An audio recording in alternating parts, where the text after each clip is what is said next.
Thank you very much.接下来我想请那个杨俊仁老师，因为杨老师跟Professor Fovell他们很久以前就认识，那我想接下来请那个杨老师帮我们介绍一下Professor Fovell，好不好？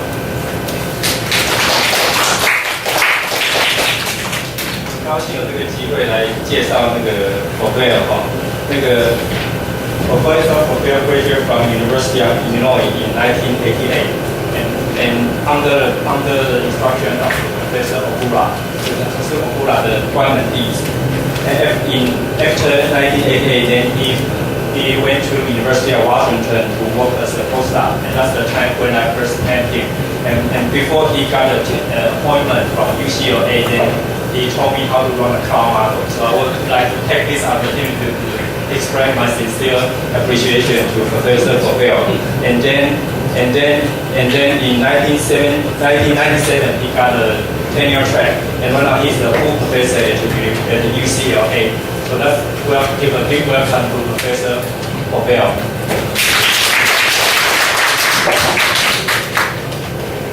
Okay.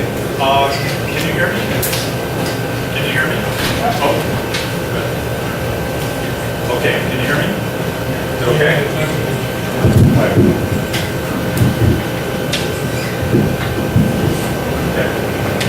I don't usually use a microphone in class because I'm so loud that people hear me. Okay. So I'd like to thank you for the very warm introduction, particularly because class has not started yet. But it's fall semester and you still have energy, right? And so thank you for coming and letting me speak to you. This is my third visit to Taiwan. The last time I was here was 14 years ago, and this was my son 14 years ago. This is the California golden poppy, the state flower of California. And this year, no flowers because so little rain, only 10 centimeters of rain this year in Los Angeles. That's a very small amount. And this is a recent picture of him. And so he is with me on this trip. I have changed too. I put on too much weight, particularly the last 2 weeks where I've been eating too much good food. So I'm going to go home and go on a diet. Okay. One of the things that I'm known for is my student evaluations. I get comments from my students, and they always say he talks so fast. Okay, so I'm going to try to slow down, but I get excited and then I start talking fast. So please feel free to ask me questions during the lecture. I welcome that. Okay. So this is a satellite, a radar image of Hurricane Rita from 2005. This is the American Gulf Coast. This is Louisiana. This is New Orleans is over here. 4 weeks earlier, Hurricane Katrina hit New Orleans. This is the Texas-Louisiana border, and this is Texas. Galveston Island and Houston, Texas is here. So Hurricane Rita came ashore between two heavily populated areas. In fact, it was very lucky that this is about the lowest population density amongst the U.S. Gulf Coast. So this hurricane, if a hurricane has to come ashore somewhere, okay, this is probably the best place to do it. Okay, the National Hurricane Center, or NHC, is in the U.S. government is the government agency that issues the official forecasts for hurricanes making landfall in the United States. And this is their forecast 36 hours prior to landfall. This was the hurricane's position at the time. And their forecast track was very good. Okay, the actual landfall location was here. Okay, so the forecast was off only by a little bit. And so this was a very good forecast. But 54 hours prior to landfall, this was their forecast. Okay, this was the actual landfall location, but their predicted landfall location was here, in between Houston, Texas. Okay, so you may know that the right side of the storm, or this side of the storm, is more dangerous than this side of the storm because the winds are blowing in the same direction as the storm is moving. So that increases the damage caused by the hurricane. So So this is the worst case scenario for a big city like Houston. The eye landing just to the west of it, and that is why Houston evacuated. Okay, this is a photograph taken from the Houston Chronicle showing the evacuation. I'm not quite sure what's going on here. It looks like this every day in Los Angeles. But, okay, so the error here is about 200 kilometers, and actually that's approximately average for recent times. Hurricane track forecasts have gotten a lot better over the past 10, 20, 30 years, and 200 kilometers is about the average error for a 2-day forecast, okay? But basically 200 kilometers may mean nothing if in fact that there's no people there, okay? But 200 kilometers makes a big difference between an area with very small population and an area with a very large population. Particularly because the people of Houston had two things in mind as the hurricane was getting closer. One was Hurricane Katrina, which hit New Orleans just a few weeks earlier, and I just mentioned. And the most deadly weather occurrence ever in the United States was in the year 1900, when a hurricane came out of nowhere and hit Galveston, Texas, just outside of Houston. And everybody on Galveston Island died. Okay, so it was the worst disaster in American history.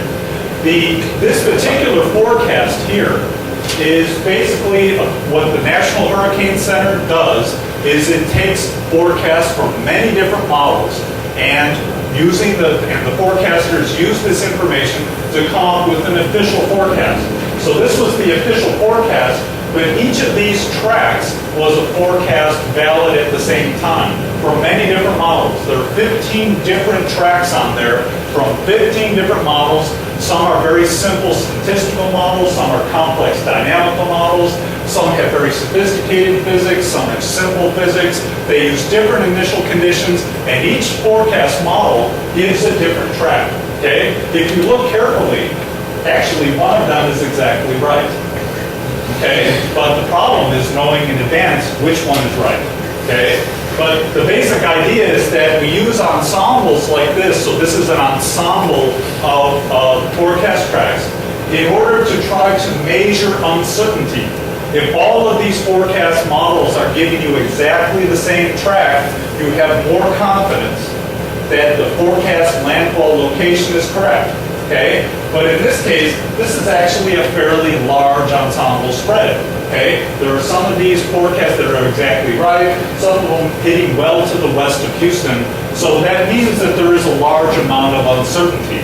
Okay? So that's the primary reason why we use ensemble forecasting, is we try to use different models to give us different forecasts to tell us what is the measure of certainty or uncertainty involved in our forecast.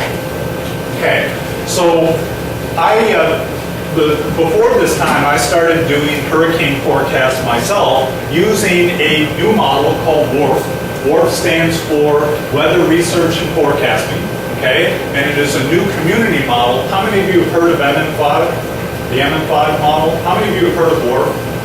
Okay, so anyway, the WRF model is a new model, community mesoscale model that is basically coming online. And I started doing hurricane forecasting using the model in order to just sort of get used to using this new model. So I thought it would be a nice thing to do. ARW, there's actually two versions of WRF, and depending on who you ask, one is good and one is bad, I guess. So, but in any case, the ARW stands for the version of WRF that comes from NCAR, the National Center for Atmospheric Research in Boulder, Colorado. In any case, this is a numerical model that can be used at high resolution to make forecasts of things like hurricanes. So I'm going to show you actually three kinds of simulations here based on resolution. 30-kilometer operational resolution. By operational means that we originally made them real time. We got the data, we ran the model, we made forecasts, okay, while the weather was actually happening. And in those simulations, we vary two aspects of the model physics. These models are very complicated. They have a tremendous number of different kinds of physics. There's radiation physics, there's boundary layer physics, there's all sorts of stuff going on here What I'm varying is just two things: microphysics parameterizations and convective parameterizations. In a nutshell, I'll talk a little bit more about microphysics parameterizations coming up in a couple of slides.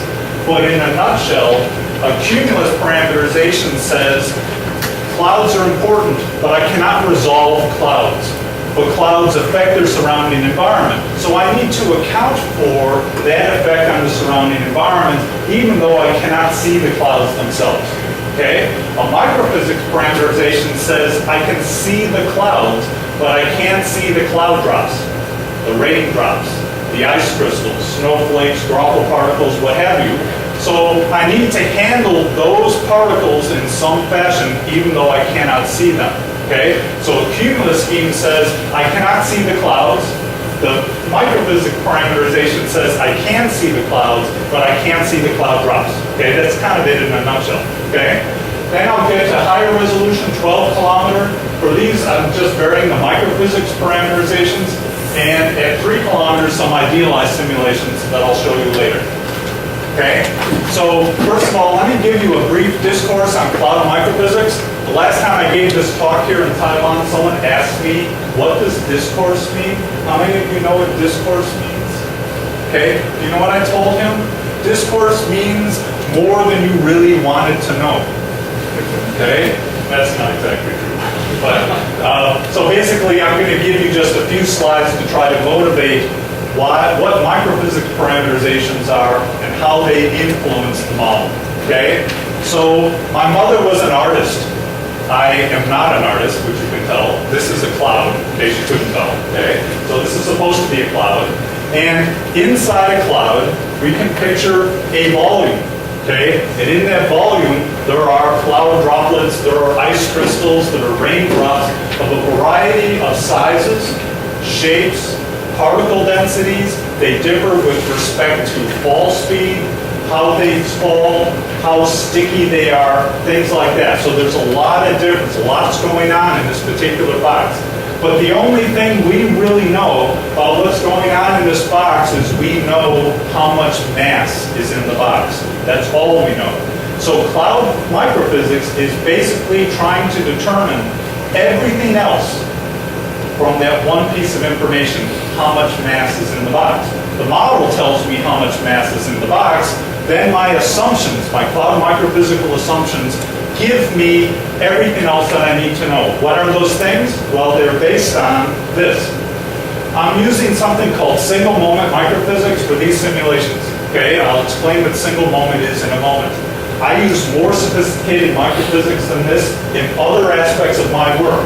However, the goal of this work is to be operational, which means I want the models to run as fast as possible. Okay? You can spend lots and lots of time doing microphysics, or you can come up with microphysics schemes that run very fast. Okay? So this is sort of a compromise between the two. This is a plot of diameter versus number. Okay? If we think back to my box, I've got particles, I've got condensation particles in my box. Okay? And I need to know how many of those particles are small, medium, or large. And so what we typically do is we assume a drop size distribution. Okay? So a drop size distribution like this has two parameters, the intercept and the slope. What this tells me is I have a large number of small particles. I have a small number of large particles. Okay? Now, remember, I have the mass. Okay. Remember, I have the mass. That's the information I have. Okay? And the mass is the area beneath this curve. Okay? Now, most microphysics schemes like this do one of two things. They are going to hold this constant and let this vary, or hold this constant and let this vary. Most single moment microphysics fix the intercept and vary the slope. So if the amount of mass in a particular box increases, if the amount of mass in a box increases, what happens is the distribution basically is going to shift. Okay? So I'll show that to you in a second. What is important here is that what we need to determine from this is the average particle size. Okay? I've got raindrops, so small raindrops, medium-sized raindrops, and large raindrops. What I really need to know is the mass-weighted average particle size. So I've got a large number of small drops, small number of large drops. This is my average drop size, okay? Which I just get by integrating this drop size distribution, okay? Now the amount of mass in the box increases. Then what happens is this extra mass is here in red, okay? So because the intercept is fixed, the slope shifts this way. So you can see that if the mass in the box increases, there are a larger number of larger particles as a result of that. So as a result, the mass-weighted average particle size increases from here to here. So the whole purpose of this exercise is to tell me, given the amount of mass of rainwater, ice crystals, snowflakes, or whatever in a box, what is the average particle size? That's the whole story here. Now, why do we care about the average particle size? The reason is because everything depends on the average particle size, okay? Pretend this is a small raindrop, and these are cloud droplets, and here's a large raindrop, okay? Cloud droplets float. They do not fall relative to still air. But a raindrop is going to fall. A small raindrop falls slowly. A large raindrop falls faster, okay? When a small raindrop falls slowly, it will encounter cloud droplets. And when it encounters cloud droplets, it will capture them. And as a result, the raindrop will grow, okay? But if the drop is small and it falls slowly, it does not capture many raindrops because it doesn't encounter many. Does this make sense? Okay? But if you've got a large raindrop, the raindrop is falling fast. And because it's also fast, it is capturing a lot of cloud droplets as it comes down. So it all comes down to average particle size, because average particle size determines how fast it falls and how fast it grows. Does it make sense? Okay? So someone asked me once,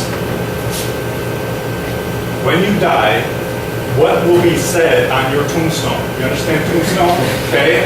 And I thought about it for a while, and I said, what we'll say in my tombstone is, does that make sense? Okay? Because those 4 words are the 4 words I say most in the class. Does that make sense? Okay? So when I say, does that make sense? You say yes, or I repeat myself until you say yes. Okay? Okay. So does that make sense? Okay, good. All right, so the principal microphysics schemes that I'm using for this particular work are these 3. The Kessler, or so-called warm rain scheme, has 2 kinds of condensed water: cloud droplets and raindrops. Cloud droplets are small and they float. Raindrops are large and they fall quickly. Okay? The second one here is the Lynn-Farley orbital, or LFO. I often call this the South Dakota scheme. Okay? This is a 5-class microphysics scheme, also single moment. Okay? In addition to cloud drops and rainwater, it adds cloud ice, snow, and gravel. Okay? So those 5 kinds of condensed water, cloud droplets and cloud ice float. Okay? Snow falls slow, it's low density ice. Gravel falls faster, rain falls fast. Okay? So it's basically different kinds of condensed water. This here, the Warp single moment scheme, it is called the Warp, I'm going to call it WSM3. Okay? This is what we call a simple ice scheme. This is a simple microphysics scheme that is designed to use as little resources as possible. It says that there are 2 kinds of precipitation: raindrops and ice. Okay? If you're above the freezing level, it's ice. If you're below the freezing level, it's liquid. Okay? So it's falling slowly above the freezing level, it falls fast below the freezing level. It's a very simple scheme. Okay? All right, so these 3 kinds of schemes that I'm looking at for this particular work are basically the warm rain scheme, the 5-class ice scheme, and the simple ice scheme. So that's what I'm going to refer to them as, okay? All right, so let me show you some simulations at 30 and 12 kilometers. I'm also using cumulus parameterizations. I have not been emphasizing the cumulus parameterization part of this talk, but there are 3 different cumulus parameterizations here. The Kane-Fritz scheme is a very popular scheme for mid-latitude convection over land. Okay, the Betz-Miller scheme is a very popular scheme for tropical convection, and there's also a third scheme called the Grell scheme. So these are schemes that, remember, they try to account for clouds that you cannot see, and they try to account for them in different ways. Okay, so here are some results. This shows you part of the domain, just a small part of the simulation domain, 30-kilometer resolution. It is a sea level pressure track plot. Sea level pressure is SLP. Okay. One of my control runs uses the Kane-Fritz scheme and that 5-class ice scheme LFO. Okay. What you're seeing here is at every grid point over the last day before the hurricane made landfall. Okay. The lowest sea level pressure at any point is plotted.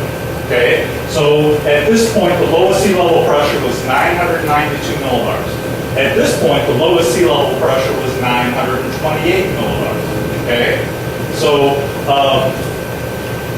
when I gave a talk like this at UCLA once, Professor Yanai, so some of you know Professor Yanai, Michio Yanai, who is a great scientist, and he raised his hand and he said, "Why are you using millibars for pressure?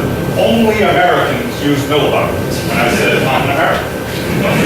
Okay, so 928 millibars here. Okay, so what this shows is that the hurricane went this way. It got stronger until this point, because that's the lowest pressure. Then it got weaker prior to landfall, and then it got very weak very quickly. So that's kind of the expected behavior for a hurricane like this. So here's the track of the eye. Okay, this is the actual landfall location, and here's Houston, Texas. So my simulation, very similar to the Hurricane Center's official forecast for that time, called for Hurricane Rita to hit Houston. So it's very similar to what the Hurricane Center was predicting at that time. Now I'm going to show you the worst and the best results from these simulations. The worst result used the warm rain scheme. In fact, that storm tracked way off to the west. Okay? And the best combination used the Betz-Miller and the simple ice scheme. So the simplest microphysics gave me the best result here. And in fact, that one was exactly right. Okay? So the point I'm trying to show here is I have a very large ensemble spread for these simulations just by varying microphysics and cumulus schemes. Okay? I have a very large ensemble forecast uncertainty here, which means that my model is telling me there's a lot of uncertainty where the hurricane is going to make landfall. Okay? Now, I showed you this plot before. This was the Hurricane Center's ensemble. 15 different models, but it's almost the same ensemble spread here and here. Okay?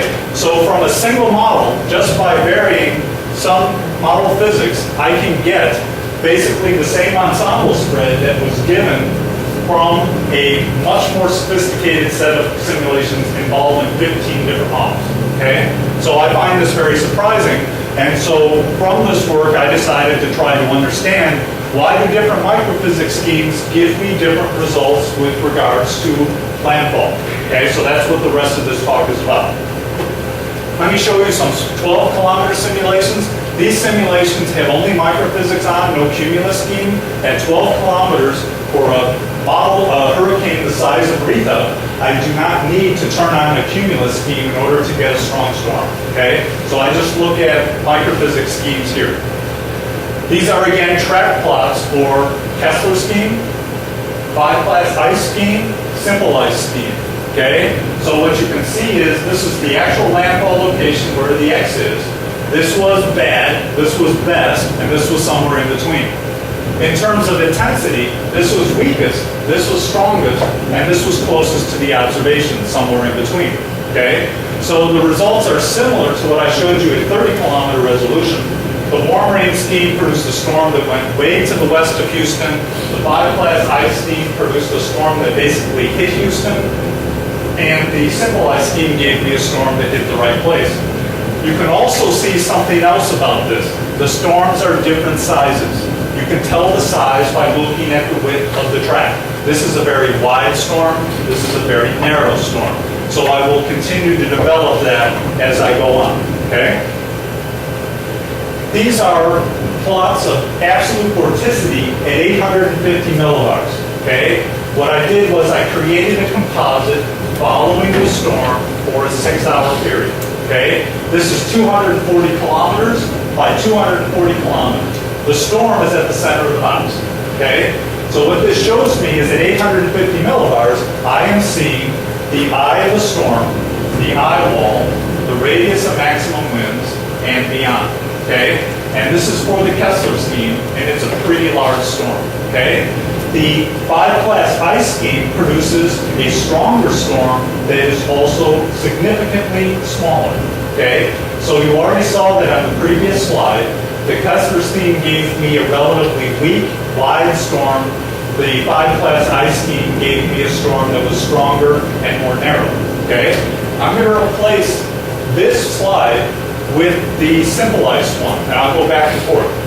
So you can really see now the difference in the size of the vortex. The simple ice storm has produced a much smaller storm.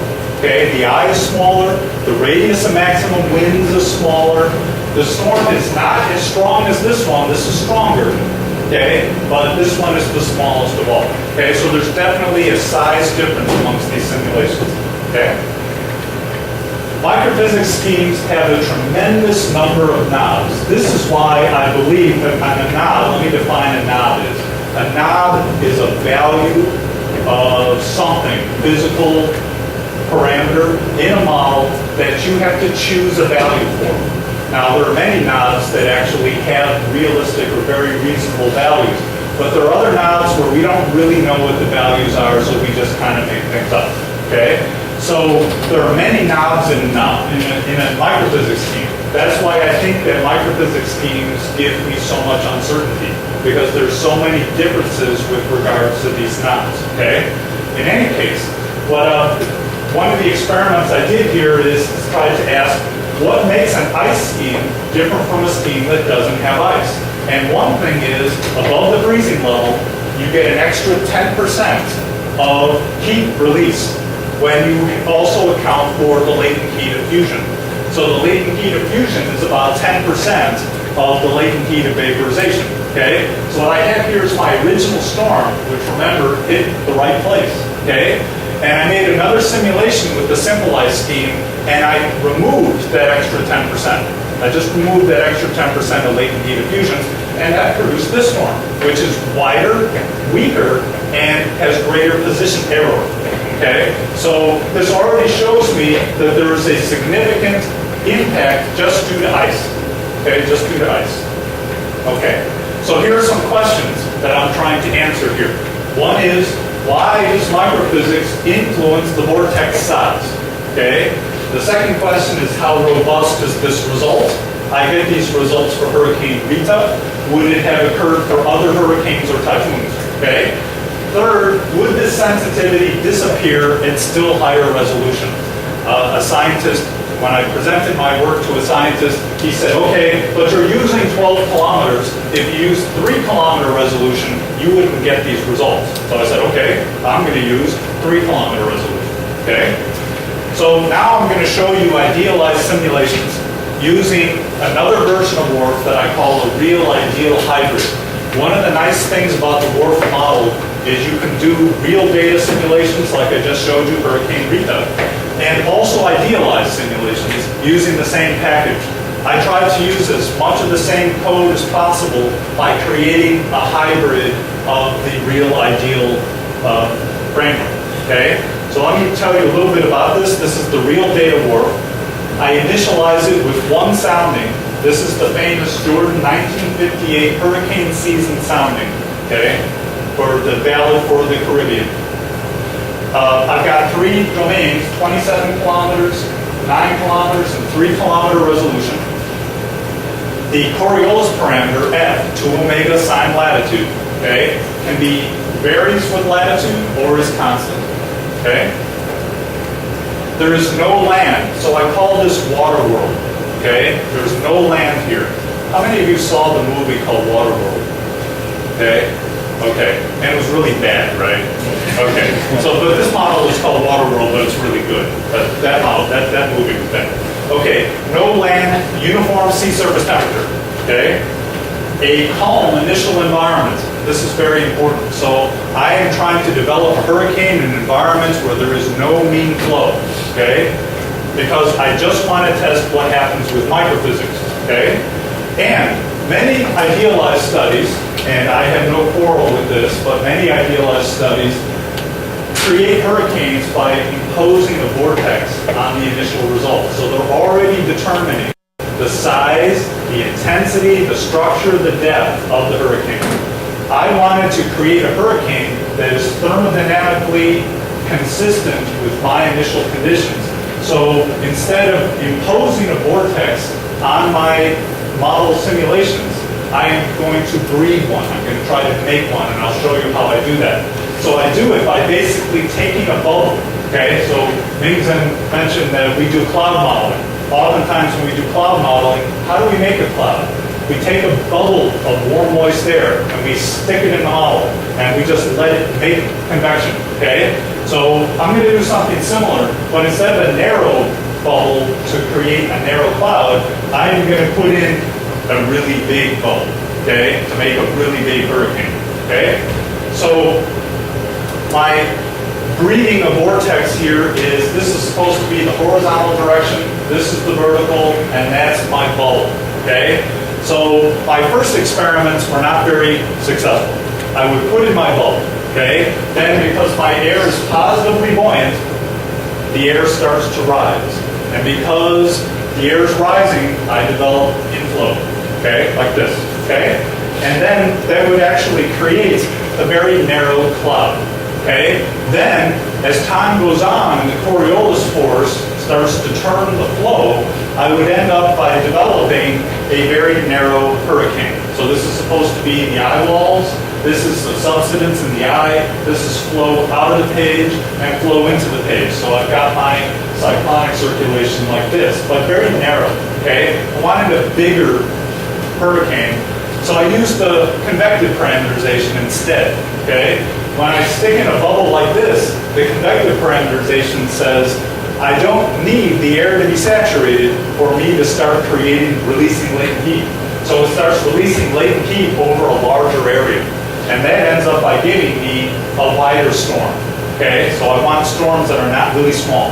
I'm interested in looking at small storms, but I want a storm that's about the size of Rita, which was a pretty big storm. So this is an animation of basically how this spin-up process works. What you're seeing are the 10-meter winds here, the winds near the ground, okay? The colored field is sea level pressure, the bluer, the lower the pressure. And over a couple of day period, you see that I started off with inflow into the storm from below, but soon I developed cyclonic circulation due to the Coriolis force, okay? And then the pressure started dropping, and I have a hurricane.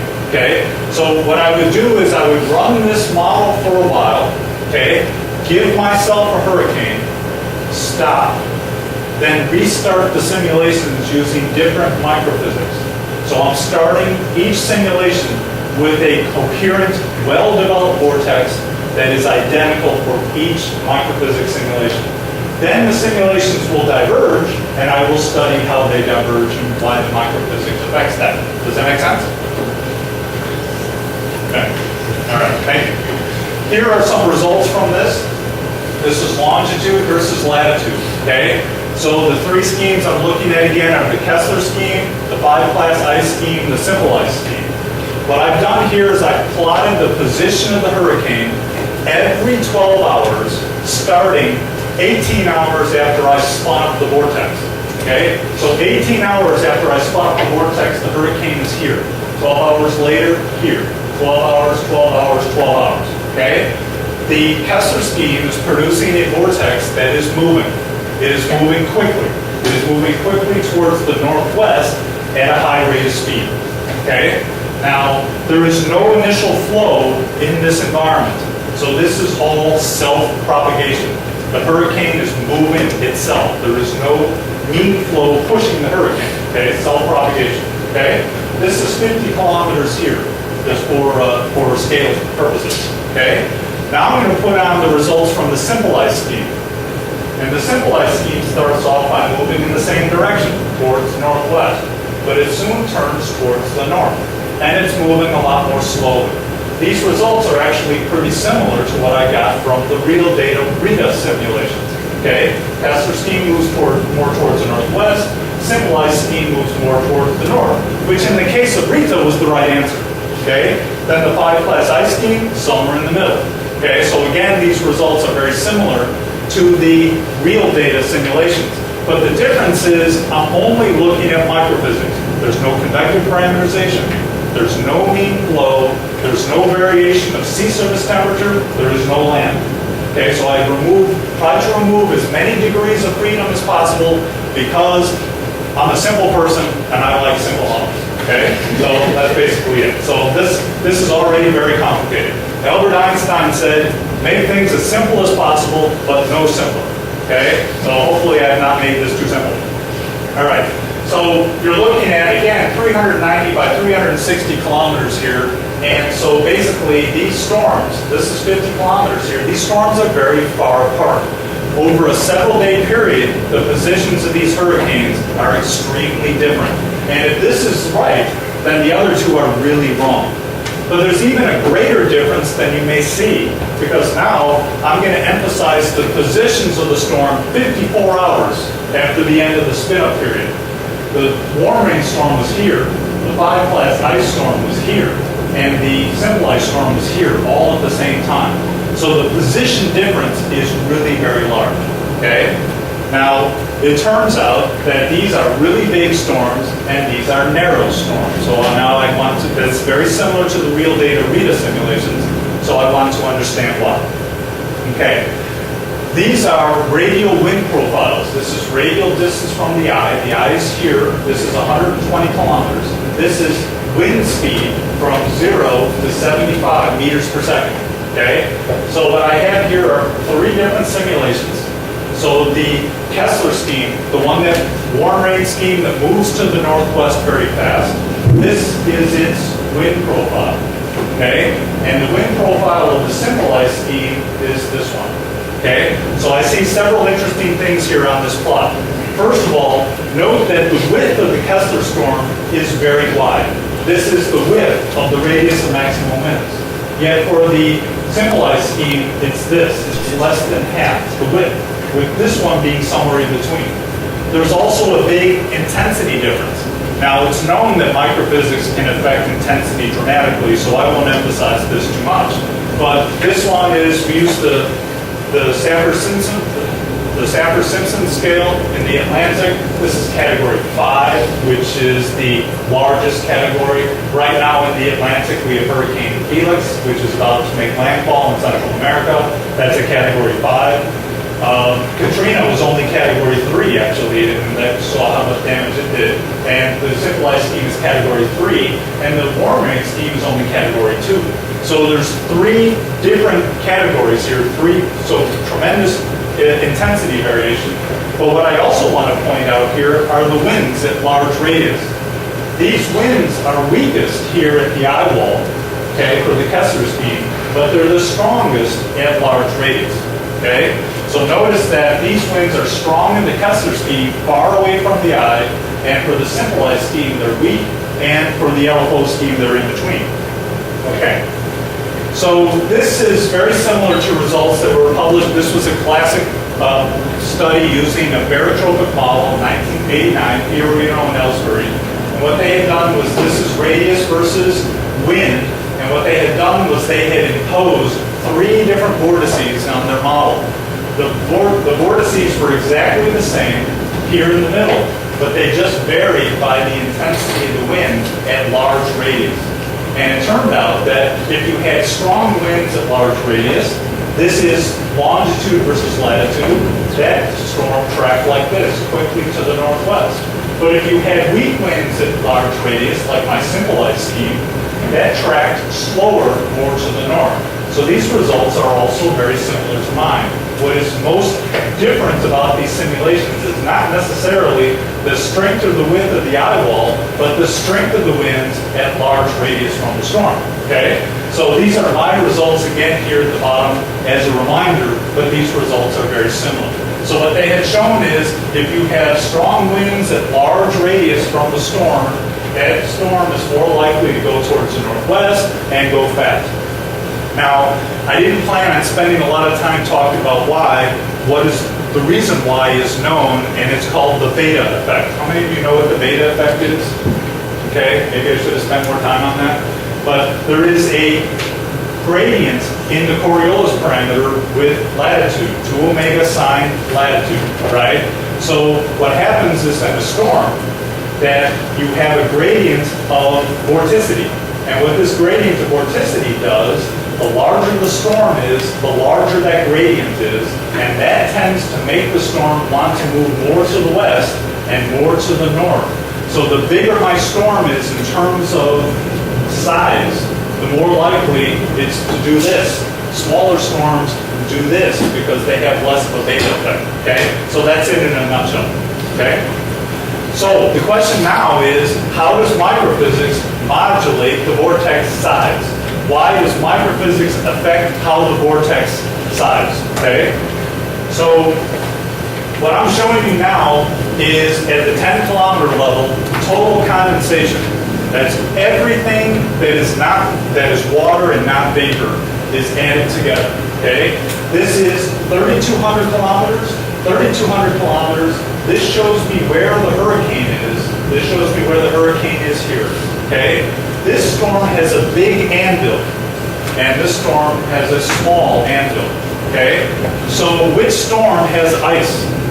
One of these simulations has ice. One of these simulations is the warm rain scheme, okay?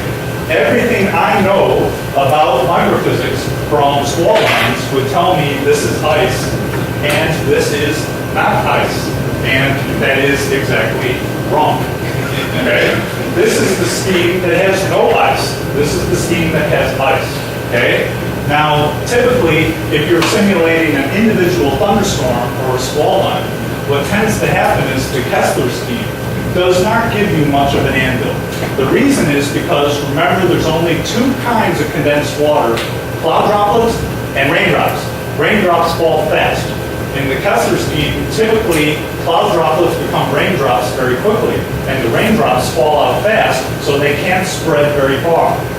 But in the hurricane, the updrafts are fairly small, and so the condensation production is fairly small. So I get a lot of cloud water, but it's spread very thinly. And in order for cloud droplets to get together to form raindrops, they need to bounce off each other. So you need, in a particular volume, you need a certain concentration of cloud droplets. This is called autoconversion, okay? How cloud droplets get together and form raindrops, okay? In this case, because the amount of cloud water in any given volume is pretty small, it does not create raindrops. And so instead, it just spreads. In the ice scheme, there are other ways of creating precipitating particles, and so the particles don't spread as far. Does it make sense? Okay, so this is the Kessler scheme, and it gives me a very wide anvil, and this is an ice scheme, and it gives me a narrow anvil. Now this is a dramatic difference between the two, and it suggests to me that the size of the storm is determined by the size of the anvil. Okay, so I came up with an experiment to try to test this. This is yet another experiment, a terminal velocity experiment, designed to test the role of the anvil. Okay, for this experiment, I'm using Kessler Microphysics. Okay, the simplest microphysics I got. Okay, but I'm making all the condensation become rain, so I have no cloud. Okay, so I have water vapor reaches saturation, it condenses to rain. Okay, then I'm going to do one of 2 things. I'm going to either allow that rain to fall fast, like it usually does in the Kessler scheme, or I'm going to turn off its fall velocity and not allow it to fall at all. So I now have 3 experiments, the original Kessler run, one simulation which I call no cloud because there are no small particles, and a simulation I call no rain because there is no precipitation. Okay?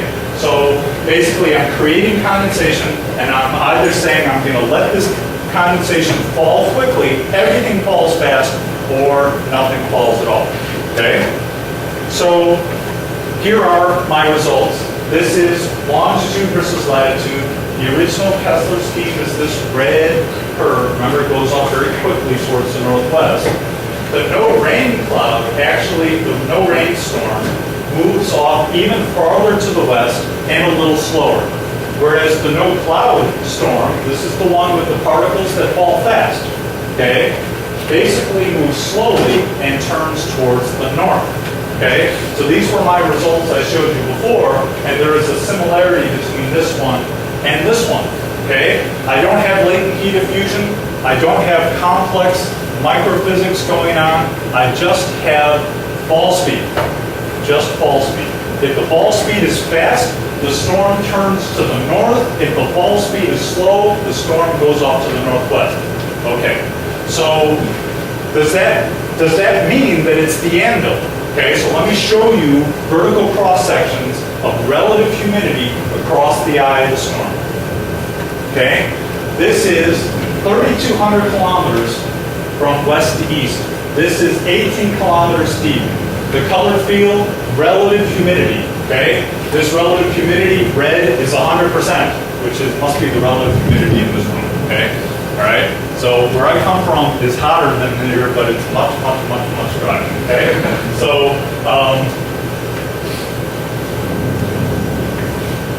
what I see here is I see a very big anvil. Okay, I also see the eye of the storm, where there is substance. Okay, but basically I see a very big anvil here. Okay, this is the no rain cloud. Okay, remember I create cloud water. I call it rain, but I don't let it fall. I also get a very big anvil here. So I got a big anvil for both of these things. That is not a surprise to me. Okay, now I'm going to show you from the lower panel the no cloud simulation. That's where things fall fast. Okay, there is very little anvil here, right? High relative humidity, low relative humidity. Okay, so if I go back and forth, you can see there's big anvil, small anvil, just based on terminal velocity. Okay, this storm moves more towards the northwest. This one moves more towards the north. But that doesn't prove it's the anvil. That doesn't prove it's the anvil. So now I have the final simulation that I will show you. And what I'm going to do is I'm going to take this simulation and I'm going to change the terminal velocity in this box. Okay? This is part of the reason why we do modeling. We do modeling to do what-if experiments. Okay? This what-if experiment is, what if I create condensation and condensation becomes rain and rain falls fast everywhere except more than 400 kilometers away from the eye below 500 millibars. Okay, you understand? So in here, where the condensation is being produced, it still produces rain. Okay, so, but I'm not, if the rainwater gets into this box, I don't let it fall. If the rainwater is here or here, I let it fall. Okay, so I'm trying to test whether or not the lower troposphere at large radius is important to how the storm moves. Okay. So now, the next slide, I'm going to show you the results of this experiment, which I call no cloud modification 1. Okay? So, and here it is, right? So I'm going to go back and forth here. First, look in the upper troposphere. Okay? This one has a small anvil, this one has a small anvil, right? Because I didn't change anything in the eye or the eye wall within 400 kilometers of the storm. Okay? But there is actually a difference here. If you look now here, you see there's higher relative humidity in the new simulation than the old one. Okay? Higher relative humidity. Now I'm going to show you the track of the new simulation. The original no cloud went like this. The new cloud goes off faster towards the northwest. So by varying the terminal velocity in the lower troposphere, far away from the storm, I have changed the track. Okay, is that amazing? My working hypothesis was changing the terminal velocity at large radius in the lower troposphere would have no effect whatsoever. Okay, but it turned out to be different. Okay, so I bring my squall line type skill and expertise to this. I make hypotheses one after another, and each hypothesis has turned out to be wrong. Okay, but that's the way science works sometimes. Okay, so what I'm going to try to do now is try to tell you why the storms are so different. Okay, remember this is my tracking of this. This is radial distance versus 10-meter wind, and this is the eye. Okay, the original no cloud simulation has this radial wind profile, and the new one has this. Notice that I've got stronger winds at large radius. So similar to my other simulations, changing the terminal velocity at large radius has changed the size of the storm somehow, and I'm going to give you a reason why I think it happened. It has made the winds at large radius larger. That increases the effective size of the storm, makes the storm move faster, more to the northwest. Okay? So microphysics has affected the size and the propagation of the storm. And it wasn't what was going on in the anvil, but what was going on in the hurricane rain bands at large radius. Okay? This is basically 3,200 by 3,200 kilometers. And what you're seeing here is vertically integrated condensation. So it is just, I integrate from the bottom to the top of the atmosphere all of the condensation. In my no cloud simulation, I don't have a lot of condensation. There's not a lot of precipitation, there's not a lot of activity at large radius. The reason? Because basically condensation particles fall too fast. Okay? They're created and then they fall fast. Okay? In this, my no cloud mod 1, you see I've got much more condensation in the vertical. The reason is that what happens is condensation particles are created in the storm. Then the rain bands move out. As the rain bands move into that area where I don't allow particles to fall, they stop falling. Okay?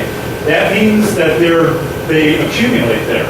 Okay? And then they do one of two things. Okay, they either stay there or they evaporate. When they evaporate, it causes the temperature to go down and the relative humidity to go up. If a particle falls very fast, it has no chance to evaporate. If a particle falls very slowly or doesn't fall at all, it has a considerably long time in which to evaporate. So what I'm going to show you now is a plot of potential temperature versus height out here, very far away from the eye. The eye is here. Okay, we're very far away from the eye. This is the surface. This is 6 kilometers above the ground.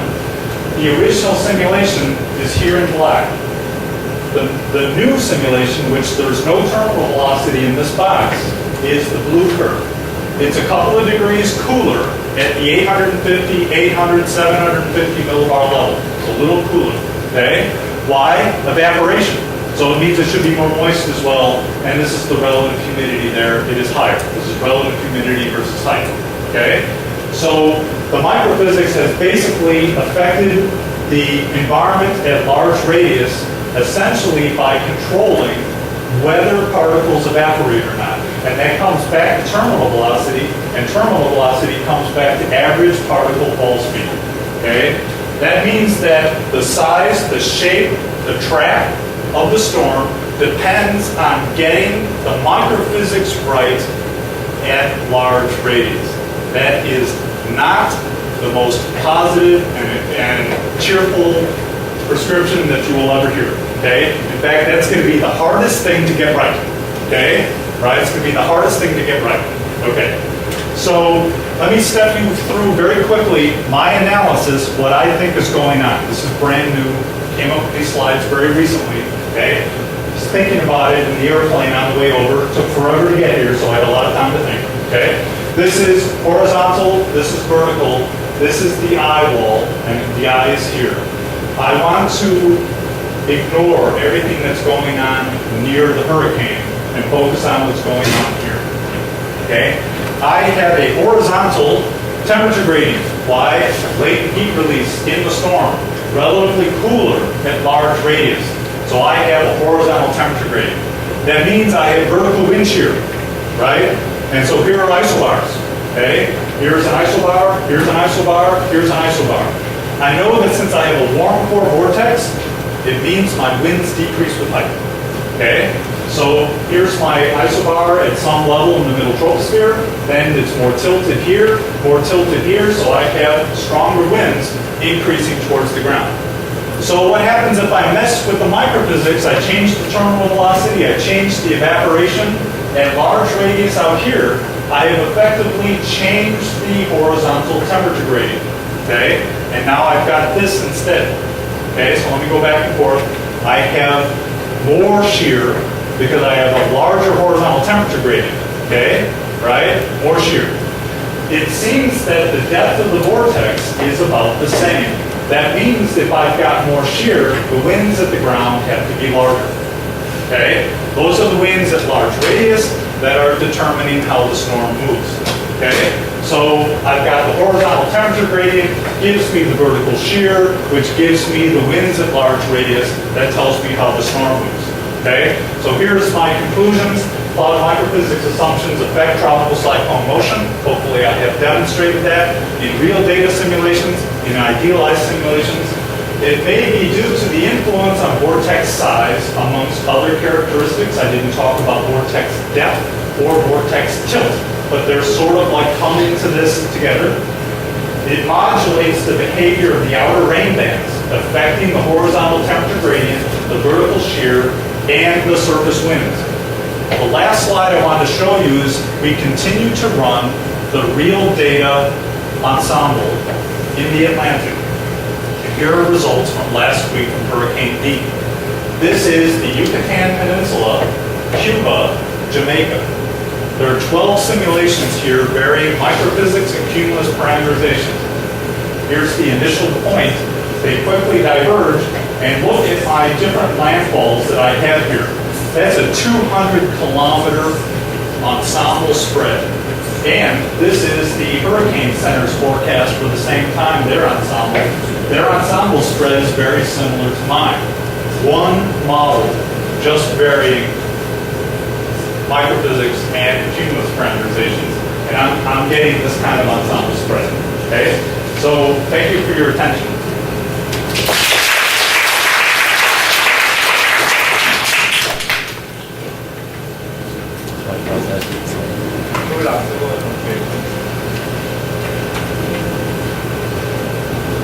Oh, I forgot to say, does that make sense? Yeah, the story different with you and Indonesia region already contain the gradient balance. Okay. You can estimate. Yeah. So the question was, would my results or my conclusions have been different if my initial condition had gradient wind balance? And I would argue that the way that I created my vortex, it is in gradient wind balance. What I have done through the microphysics is change the horizontal temperature gradient. I have allowed it to evolve over time. And as a result, to stay in balance, basically things are going to adapt to that. So one of the things that happens as the simulations progress, okay, is that the storm, the vortices basically slowly change with respect to their size, as the microphysical assumptions alter the environment at large radius, which varies from scheme to scheme. But they're always a gradient imbalance, okay? Because I don't know how they could not be gradient imbalance in a model like this. Basically, you cannot develop the after the simulations. Oh, okay, so if I run the simulations for a while and then I turn off the microphysics, so I don't allow any heating anymore, I would suspect that my storm has to spin down because there's nothing to maintain it anymore. Beyond that, another question is regarding the initial movement of the typhoon. Actually, in reality, you have some this steering law. In the real data simulations, yes. Actually, you say Yes. typhoon. So the typhoon have been moving and will be different. Yes. Well, if I'm understanding your question correctly, let me address the difference between the real data and the idealized simulations. So we saw in both simulations actually a difference in propagation speed and direction. Now, the idealized simulations had no imposed environmental flow. If I had imposed some kind of basic current, then that would be combining constructively or destructively with the microphysics effect to give me what the storm motion is, okay? In the real data simulations of Rita, actually Rita was moving through an environment that was pretty calm. That's one reason why the results are very similar with my idealized simulations. If the storms are moving in environments with a strong environmental current, you would have to see then less difference amongst the microphysics simulations. Okay? In Hurricane Dean, which I'm showing you here, a few days earlier, when the storm was farther to the east, there was a lot less spread in my tracks. But Dean was in an environment with stronger environmental flow at that point. And as it was moving into a region with less flow, then the tracks diverged. But I think that happens in real life as well. Okay? So what I'm trying to point to is, another thing is, you might ask, so one of the values of an ensemble is, one of the assumptions for an ensemble is that each ensemble member has to have a reasonable chance of being the right answer. Because if there's an ensemble member, a combination of physics that is always wrong, it should not be in the ensemble. You should remove it, okay? Now, I think that any of these simulations actually has a chance in any given case, either the same case on a previous day or a different case altogether, of being the right answer. The reason is because I think that, of course, the information that goes into the simulation is not necessarily right to begin with. It may not be the right intensity, the right size, it may not even be the right position, right? The steering flow may be wrong in the simulation.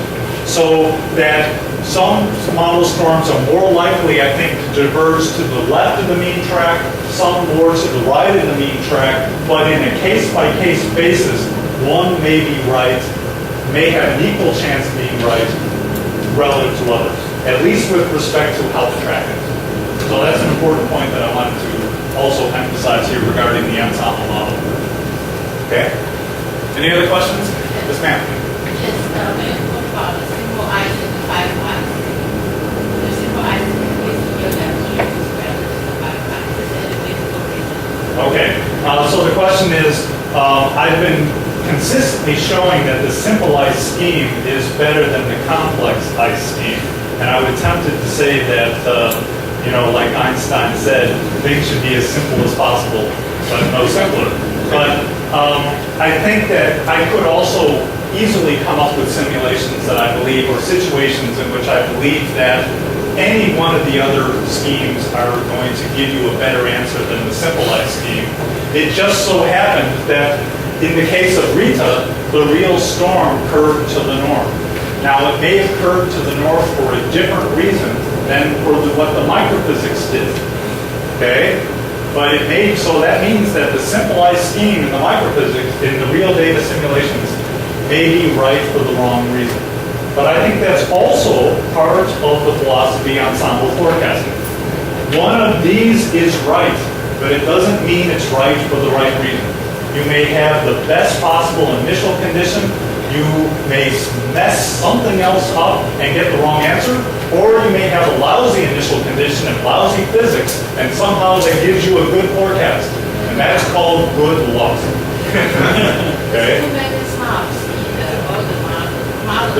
Yes, and particularly in microphysics. Okay, I tell my students, and I tell my students that the more you know about cloud microphysics and the way it works in these models, the less happy a person you are. Okay, because the more you know about all of these assumptions that go into this, the more you think, how could any of this have any chance of working? Okay, right? So, how many of you have ever seen the classic movie, Hollywood movie, The Wizard of Oz? Okay, The Wizard of Oz, Dorothy, Oh. Okay, there's a very important scene at the end of The Wizard of Oz where the wizard is discovered, okay? And the wizard says to Dorothy and the Tin Man and whatever, says, pay no attention to the man behind the curtain. Okay? Because the man behind the curtain, there is no wizard, there's someone pulling levers. Okay? So with microphysics, sometimes it's pay no attention to the man behind the curtain. But to be fair, what I want to do in the future is I do want to use more sophisticated microphysics schemes because I want to learn more about how the microphysics influences the storm at large radius. Originally, my working hypothesis was that we needed really good satellite observations of the anvil in order to determine how storms were going to move. But my simulations are suggesting otherwise. Okay, so any other questions? What kind of radiation impact will you have these people decide? Okay, so the question is, what is the radiation impact on the anvil? And that's actually one of the reasons why I expected the anvil would be important, because the anvil controls how radiation is received, where it is absorbed in the atmosphere or at the ground, you know, and that can affect also synoptic scale of temperature gradients, which will affect vertical wind shear, right, and other things like that. So my working hypothesis, because I was working with people at the Jet Propulsion Lab who are satellite people, and all they can really see is the top of the troposphere, okay, the top of these storms. And I thought, I'm going to prove to you that the satellite data that you are trying to get is going to be really important. And then there was that experiment I did, and I thought, oh, okay. So they're never going to talk to me again. Okay, any other questions?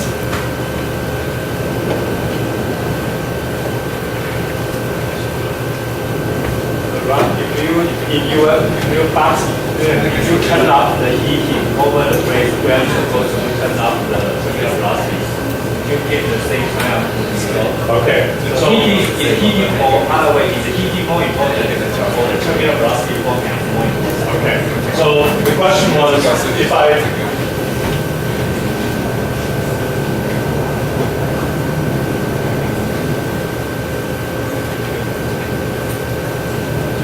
Okay, so the question was, if I go back to my box, and in addition to turning off the terminal velocity, if I also turn off the heating. And the way I can do that is actually by taking any condensation that forms in that box and throwing it away. So it would have no chance of evaporating, okay? What would that happen? And if the answer is I would have to do that experiment, I think that would be very interesting. Because that would probably, what would happen is that would not allow me to develop more of a horizontal temperature gradient. So I should do that experiment. It's a good idea.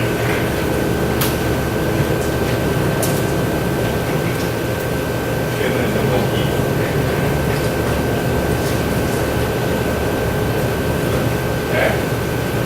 So for the students, thank you for letting me start your semester early.